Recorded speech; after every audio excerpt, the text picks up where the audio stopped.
بسم اللہ الرحمن الرحیم۔ السلام علیکم ورحمۃ اللہ وبرکاتہ۔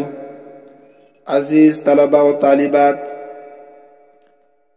آج ہم کتاب تمرین الصرف شروع کرنے جا رہے ہیں۔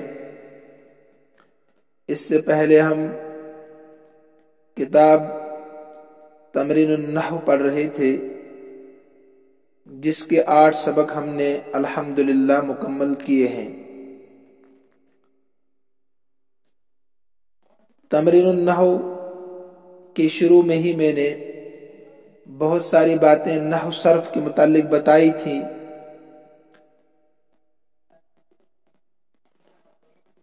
اور آپ نے وہ نوٹ بھی کی تھی۔ میں پھر سے دہرانے کی کوشش کروں گا تاکہ وہ ساری چیزیں آپ کے ذہن نشیں ہو جائیں، جو کتاب کو پڑھنے میں اور کتاب کے سمجھنے میں معین و مددگار مفید ثابت ہوتی ہے۔ تمرین النحو کے شروع میں نے بتایا تھا کہ نحو کی اہمیت کیا ہے۔ النحو فی الکلام کالملح فی الطعام، یہ مشہور مقولہ ہے عربی میں، النحو فی الکلام کالملح فی الطعام، کلام میں علم نحو کی وہی حیثیت اور مرتبہ ہے جو کھانے میں نمک کی حیثیت اور مرتبہ ہوتا ہے۔ چونکہ آج ہم تمرین الصرف پڑھنے جا رہے ہیں، تمرین الصرف کے تعلق سے بھی ایک مشہور مقولہ ہے، الصرف ام العلوم والنحو ابوہا۔ الصرف ام العلوم والنحو ابوہا، یعنی علم صرف تمام علوم کی ماں ہے تو علم نحو ان علوم کا باپ ہے۔ تو حیثیت اور مرتبہ اس سے بخوبی جانا جا سکتا ہے۔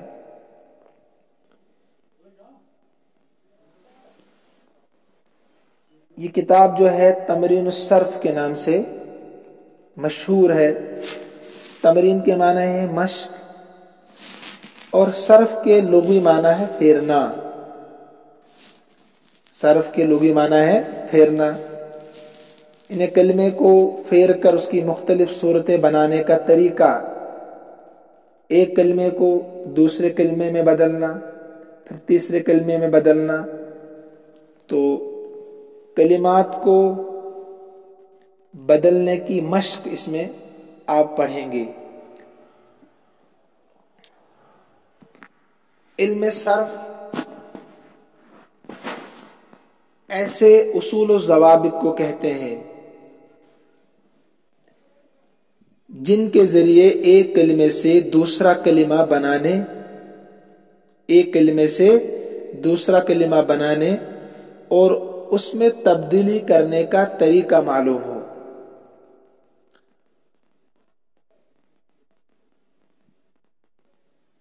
اس علم کا موضوع کیا ہے، یعنی علم صرف کا موضوع کیا ہے؟ میں نے بتایا تھا وہاں ہر علم کا اپنا اپنا موضوع ہوتا ہے۔ تو اس علم کا موضوع صیغے کے اعتبار سے کلمہ ہے، صیغے کے اعتبار سے کلمہ ہے۔ صیغہ کس کو کہتے ہیں یہ بھی بتایا تھا میں نے۔ صیغہ کلمے کی اس شکل کو کہتے ہیں جو حروف اور حرکات و سکنات کی مخصوص ترتیب سے حاصل ہوتی ہے۔ مثلا ضربا یہ صیغہ ہے، ضربا یہ بھی صیغہ ہے، ضربو یہ بھی صیغہ ہے، مگر شکلیں تینوں کی الگ الگ ہیں۔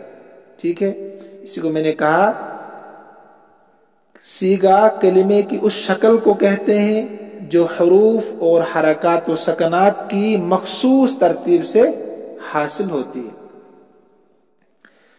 غرض و غائد کیا ہے، علم صرف کا پرپز کیا ہے، غرض و غائد کیا ہے؟ صیغوں کو بنانے اور ان میں تبدیلی کرنے میں ذہن کو غلطی سے بچانا ہے، غلطی سے بچانا ہے۔